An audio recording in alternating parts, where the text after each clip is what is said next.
warahmatullahi wabarakatuh. Perkenalkan, kami dari kelompok 12 akan mempresentasikan hasil kerja kami berupa peralatan tangan pekerjaan konstruksi kayu yaitu gergaji. Sebelumnya izinkan kami memperkenalkan diri terlebih dahulu, dimulai dari Perkenalkan, nama saya Arif Rahmansidi, NIM K1522013. saya Risma Dirahmanirum, NIM K1522071. Saya Muhammad Rinaldo Saputra, NIM K1522051. Untuk penjelasan selanjutnya, silakan simak video berikut. Di dalam pekerjaan konstruksi kayu, gergaji merupakan salah satu alat yang penting dan banyak digunakan sebagai alat potong dan belah untuk membagi kayu menjadi beberapa bagian. Yang pertama ada gergaji tangan. Gergaji jenis ini yang sering ditemukan dan dimiliki oleh seorang pekerja konstruksi kayu. Walaupun berbentuk sama, sebenarnya gergaji tangan atau handsaw terbagi menjadi dua jenis, yaitu gergaji belah dan gergaji potong. Untuk gergaji tangan pemotong itu dipergunakan untuk memotong kayu dengan arah menggergaji tegak lurus terhadap arah urat kayu. Jadi misalnya ini kayu, kalau potong itu gini. Gergaji pemotong giginya dikikir miring karena untuk memotong atau mengarat urat-urat kayu. Dan untuk gergaji tangan pembelah itu dipergunakan untuk membelah kayu dan arah menggergaji searah dengan arah urat kayu. Jadi misal ini ada kayu, gergajinya seperti ini. Dan giginya dikikir tegak. Untuk yang kedua ada gergaji punggung atau gergaji sudut atau back saw. Terbuat dari baja yang sangat tipis dan pada bagian atasnya atau punggungnya diberi tulang supaya daun gergaji cukup kaku. Gigi gergaji punggung sangat halus sekali sehingga mempunyai gigi 12-14 tiap incinya. Hasil dari pemotongan oleh gergaji ini konsisten dan lebih halus untuk pemotongan lurus dibandingkan dengan gergaji jenis lainnya. Untuk yang ketiga ada gergaji triplek atau coping saw. Jadi gergaji ini digunakan untuk memotong triplek atau papan kayu. Mata gergajinya kecil, tajam dan bisa dilepas atau diganti jika sudah tumpul. Gergaji triplek bentuknya seperti huruf U yang dapat mempermudah pemotongan pada pola-pola. Selanjutnya ada gergaji Jepang atau Japanese saw. Gergaji Jepang adalah gergaji yang digunakan untuk memotong kayu dengan berbagai tekstur, mulai dari tekstur lunak hingga keras. Gergaji Jepang ini ada 3 macam jenis, yaitu Ryoba, Rosuki, dan Kataba. Dalam dua ini, satu gergaji terdapat 2 mata pisau. Di dalam gambar tersebut ada yang membuat membelah dan membuat memotong. Gergaji Jepang biasanya yang digunakan adalah jenis Ryoba. Yang selanjutnya adalah keyhole saw. Keyhole saw adalah gergaji yang digunakan untuk menjangkau sudut-sudut kecil atau bagian-bagian rumit dari benda kerja. Gergaji ini memiliki ujung yang lebih kecil dari pangkal gergaji. Fungsi dari keyhole saw dapat dilihat ketika misalnya kita ingin memotong bagian tengah papan kayu. Pada proses awal kita dapat membuat celah atau lubang mini di bagian tengah papan kayu tersebut. Yang terakhir yaitu veneer saw. Veneer saw merupakan gergaji yang memiliki bilah potong pendek. Gergaji ini terdiri dari 13 gigi dan 2 mata.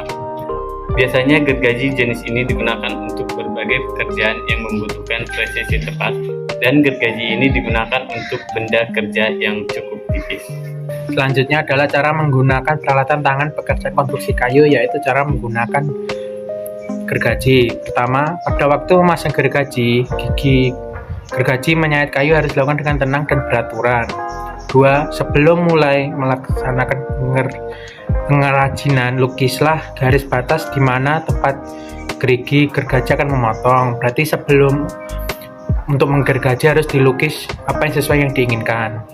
Ketiga, jepitlah kayu pekerjaan pada bangku kerja apabila menggergaji kayu yang kecil-kecil.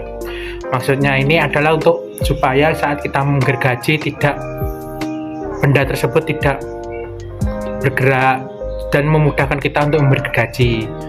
Lalu keempat, pada permulaan menggergaji, tempatkan daun gergaji di sisi kanan, tepat letaknya pada tempat yang dimaksud. Kemudian daun gergaji membentuk sudut 45 derajat terhadap permukaan kayu pekerjaan. Yang dimaksud itu adalah bagian besi gergaji tersebut kita gergaji paskan dengan look yang Anda lukis tadi, lalu tangan Anda lalu gergaji tersebut membentuk sudut 45 derajat, artinya sekitar semiring segini, supaya kita agar mudah menggergaji yang kita lukis tadi pada kayu, dan diposisikan tangan lurus dan searah supaya menggergaji itu mudah. Lalu yang kelima, tariklah daun gergaji ke belakang sehingga menggores kira-kira dalam 3 mm pada sisi muka kayu pekerjaan. Kita memberi tanda terlebih dahulu sedalam 3 ml supaya saat menggergaji tersebut kita mudah seterusnya sampai memotong hasil tersebut. Lalu 6, potonglah kayu pekerjaan dengan mendorong dan menarik daun gergaji berulang kali. Maksudnya mendorong tersebut itu adalah ditarik dan didorong, itu satu arah, jangan sampai ke mana-mana, dan itu harus dengan sekuat tenaga. Kalau kita menggunakan tenaga dengan tidak beraturan, misalnya kita dengan dorong dengan kuat lalu kita tarik dengan lemah, itu akan membuat potongan tersebut tidak rapi atau tidak sesuai yang kita inginkan, bisa lewat dari yang kita lukiskan tadi. Lalu 7, perhatikan dan periksalah bahwa bidang daun gergaji harus selalu tegak pada permukaan kayu.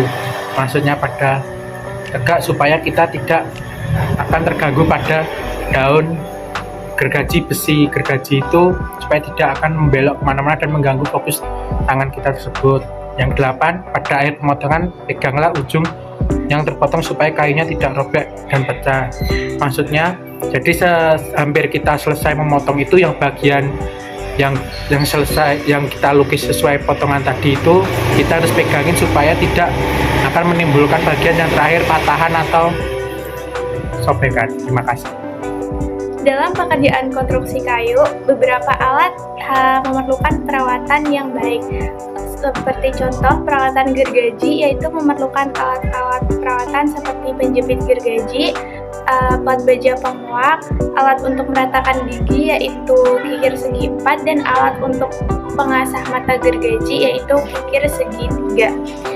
Dan langkah-langkah perawatan yang harus dilakukan, yang pertama yaitu meratakan gigi sama tinggi, yang kedua menyamakan bentuk gigi, yang ketiga menguak atau memekakan gigi gergaji pemotong, yang keempat mengikir mata gigi gergaji pemotong, dan yang kelima mengikir mata gigi gergaji pembelah. Dan yang paling penting adalah menyimpan gergaji di suhu yang normal, serta setelah memakai gergaji dikembalikan ke tempat semula yang aman dan tidak membahayakan pengguna. Yang selanjutnya adalah keselamatan kerja dalam penggunaan peralatan tangan konstruksi kayu, khususnya dalam gergaji. Yang pertama, pergunakan gergaji tangan sesuai dengan kegunaannya. Yang kedua, untuk mendapatkan hasil pekerjaan yang baik, periksa besar kuakan gigi gergaji yang akan dipakai. Yang selanjutnya, tempatkan gergaji tangan pada alur bangku kerja pada saat tidak digunakan. Dan yang terakhir, gunakan sarung tangan saat menggunakan gergaji. Sekian video presentasi dari kami. Mohon maaf apabila terdapat banyak kekurangan. Terima kasih dan Wassalamualaikum warahmatullahi wabarakatuh.